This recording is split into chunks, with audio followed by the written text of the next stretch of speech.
क्या आप जानते हैं कि दुनिया के सबसे बड़े देश रूस में इस वक्त चुपचाप क्या बड़ा बदलाव हो रहा है? एक ऐसा बदलाव जो आने वाले चंद सालों में रूस का पूरा भूगोल, उसकी संस्कृति और उसकी राजनीति को हमेशा के लिए बदल कर रख देगा। ऊपर से शांत दिखने वाले इस देश के भीतर एक ऐसी जनसांख्यिकीय क्रांति चल रही है जिसने पूरी दुनिया के विचारकों और भू राजनीतिक विशेषज्ञों का ध्यान अपनी ओर खींच लिया है। जी हां, हम बात कर रहे हैं रूस में इस्लाम धर्म की तेजी से बढ़ती आबादी की। आज कयास ये लगाए जा रहे हैं कि बहुत जल्द रूस की पूरी तस्वीर बदलने वाली है। आखिर इस दावे के पीछे का सच क्या है? आइए जानते हैं आज की इस खास रिपोर्ट में।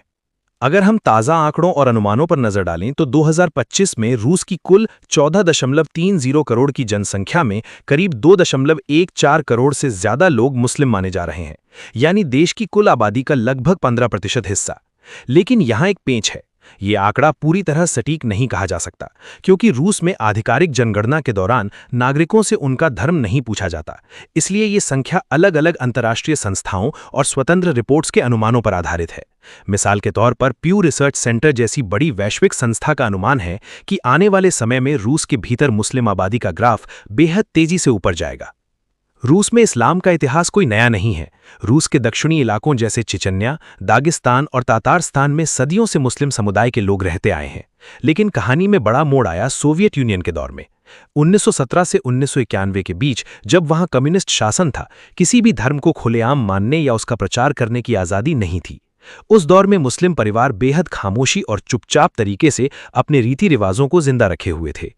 फिर आया साल 1991। सोवियत संघ का विघटन हुआ और रूस को एक नई दिशा मिली। बदलते हालातों में मुस्लिम समुदाय को अपनी धार्मिक पहचान खुलकर जीने का मौका मिला। 90 के दशक की शुरुआत में रूस की आबादी करीब 14.8 करोड़ थी, जिसमें मुसलमानों की संख्या 1.4 से 1.6 करोड़ यानी करीब 10% थी। लेकिन इसके बाद जो हुआ उसने जनसांख्यिकी के जानकारों को हैरान कर दिया। इस आबादी के तेजी से बढ़ने की मुख्य रूप से दो बड़ी वजह सामने आती हैं। पहली वजह है जन्म दर यानी बर्थ रेट। जहां पारंपरिक रूसी मूल की महिलाओं में औसत जन्म दर महज 1.4 बच्चे प्रति महिला है, वहीं रूस के मुस्लिम परिवारों में ये औसत 2.3 तक देखा गया है। दूसरी वजह है माइग्रेशन यानी प्रवसन। सोवियत संघ से अलग हुए मध्य एशियाई देशों जैसे उज़्बेकिस्तान, ताजिकिस्तान और कजाकिस्तान से लाखों लोग रोजगार और बेहतर जिंदगी की तलाश में लगातार रूस आ रहे हैं, जिनमें से बहुतायत मुस्लिम हैं। आपको जानकर हैरानी होगी कि अकेले मॉस्को शहर में ही करीब 10 लाख से ज्यादा मुस्लिम निवास करने लगे हैं। एक तरफ जहां रूस की कुल आबादी कम जन्म दर और उच्च मृत्यु दर के कारण सिकुड़ रही थी, वहीं मुस्लिम बहुल इलाकों में आबादी का ग्राफ लगातार ऊपर की ओर बढ़ रहा था। आंकड़ों को लेकर अलग अलग मत है।